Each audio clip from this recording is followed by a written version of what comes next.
A Confederacy of Rivals. Episode 1. Confederacy. Interior Production Studio. Morning. Tom, 35, waits in the wings, checking his watch. A pretty young production assistant, Haley, brings him a cup of coffee. Thank you, Haley. It's Haley, right? Could be. She walks away, shooting him a suggestive look as she rounds the corner. Tom doesn't notice, just sips his coffee and cringes. Allie, 34, comes up behind him, finger formed into a gun. She presses her finger between his shoulder blades. Your days are numbered, Mr. Lincoln. Tom just turns and looks at her. She smirks. He rocks on his heels. Too soon? More like inherently disrespectful. I'll never understand the soft spot. Lincoln was a Democrat. I guess you're going to be deliberate. Allie peeks around the curtain. I'm always deliberate. Just not in the way you mean. Where's your guy? Tom gestures over his shoulder. Insisted on a private space. Diva. I don't even get a private space. You going to eviscerate him out there? Allie looks him over, then focuses on something beyond the curtain. I have some pointed questions. Scorched earth, then. Can you at least be polite?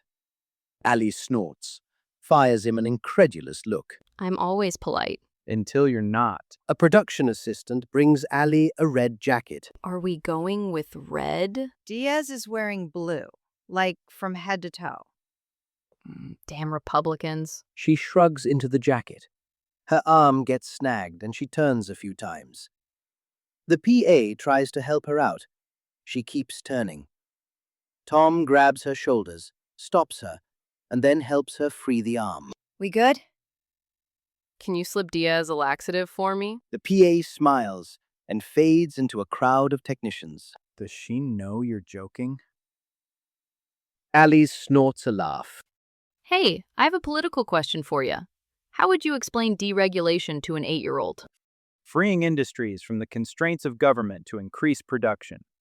This then creates the demand for an expanded workforce. She knuckles his shoulder. A smartass and a know-it-all. The PA returns, has Allie look something over. Allie nods. The PA holds up 5 fingers as she backs away. Great, now my nipples are hard. The PA laughs, spins, and runs into Eduardo Diaz. Mid-50s, handsome, politics-ready presence. He smiles warmly at the surprised PA. This place is so full of nervous energy, I can't help but be excited. The PA smiles sheepishly, clearly enamored. Who wouldn't be? Allie rolls her eyes. Ed, You look stunning, Allison, as always. it's just Allie. Sorry, formality takes over in these situations. No, Allie is not short for Allison. Not in this case. Sorry again. He shoots Tom a hard look. As if the fault is his, Haley returns. She gives Tom a smaller, more covert look. Not covert enough. Allie and Eduardo notice. Tom does not. Allie is staring daggers at her. Haley. Haley shifts modes. Flirty to professional. Senator, if you would follow me. She gestures to the backstage area. Eduardo starts to move onto the stage. Tom steers him into Haley's waiting hand. This way? Yep. I thought you exited stage left, entered stage right. He continues to explain his understanding of stages as Haley leads him away. The young woman is instantly disarmed. Allie mimes barfing. Not in this case. Do you hold his balls for him when he pees? Old men don't need their balls held. Right. Extended dangle. How does it feel working for an enemy of social progress? Tom leans in. Here's a secret. Social progress thrives in state progress. Whenever a Republican speaks, a Jefferson Davis gets its wings. Independent. She pats his chest and laughs a little too hard. Independents don't exist. Before he can say anything, she walks on stage. I exist! And I'm an independent! Working for the wrong side. The title, A Confederacy of Rivals, appears on screen as Tom takes another sip of the coffee. It's even worse than the first sip. He chucks it in the garbage, pulls out his phone. Hey Siri, where's the nearest coffee shop? Not Starbucks. The nearest coffee shop is Starbucks on. Live in the studio. Relaxed news desk format. Ali adjusts her earpiece while scrolling on an iPad as the lights come up. She looks to camera 1. Title graphic flashes across the screen. First Word with Ali Pearson. Good morning, and thank you for joining us on First Word. 'Tis the season for presidential hopefuls, and Americans are demanding real change.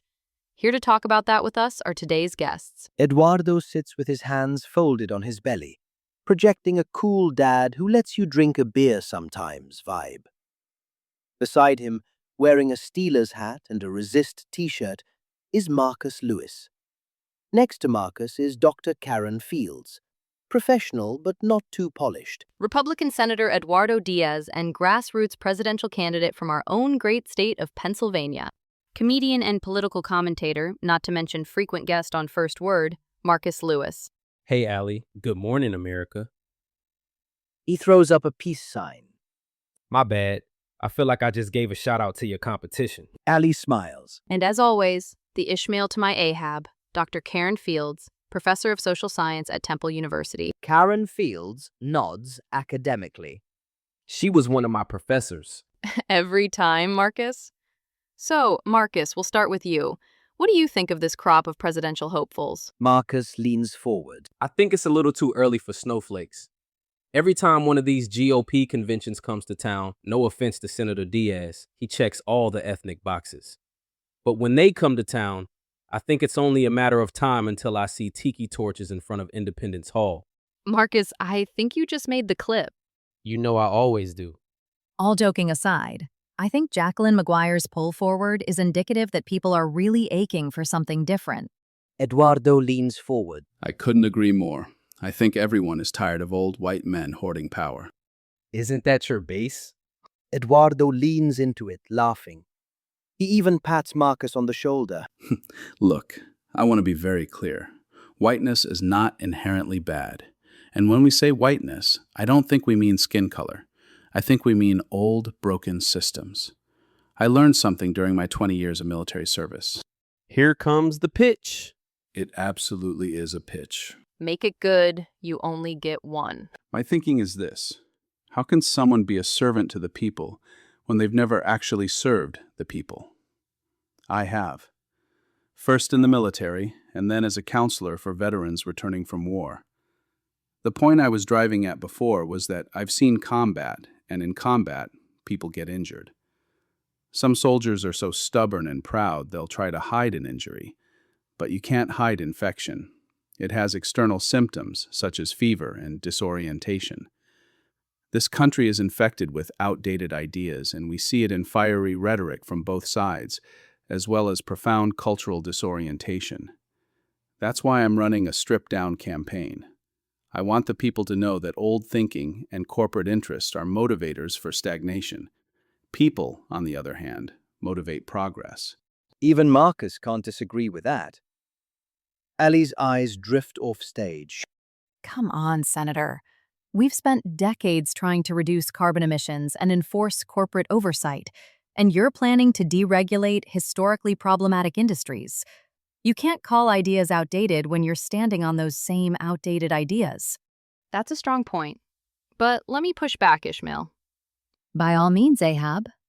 You can stand on the same outdated ideas you're pushing against. Absolutely true. It's part of the ladder of democracy, reform. Right. But the thing about the ladder of democracy, you have to be willing to turn around and repair the broken rungs as you climb.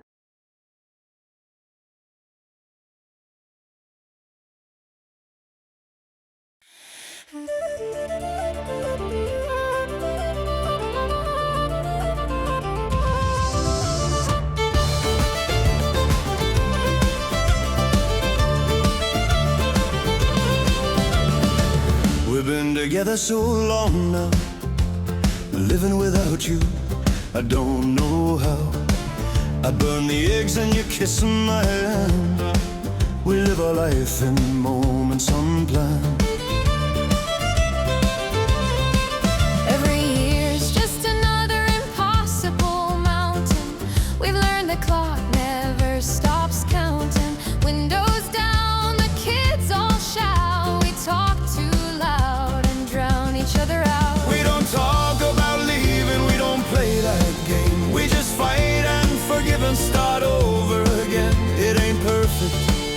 but it's ours somehow. We've been together so long now.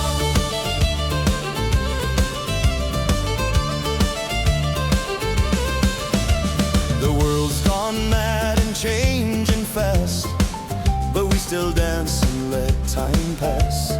You curse and don't say the right thing, and that's how forever begins again. We don't talk about leaving, we don't play that game. We just fight and forgive and start over again. It ain't perfect, but it's ours somehow. We've been together so long now.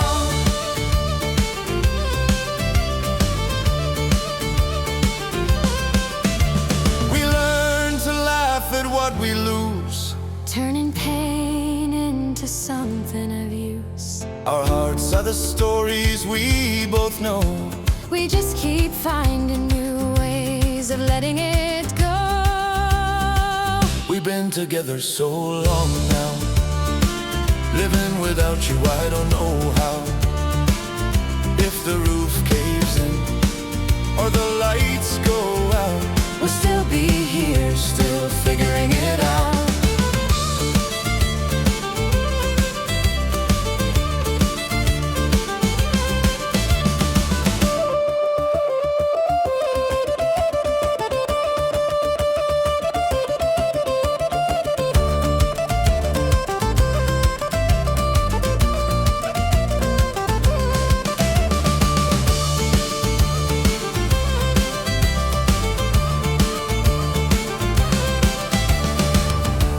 Together so long now, living without you, I don't know how. If the roof caves in or the lights go out, we'll still be here, still figuring it out.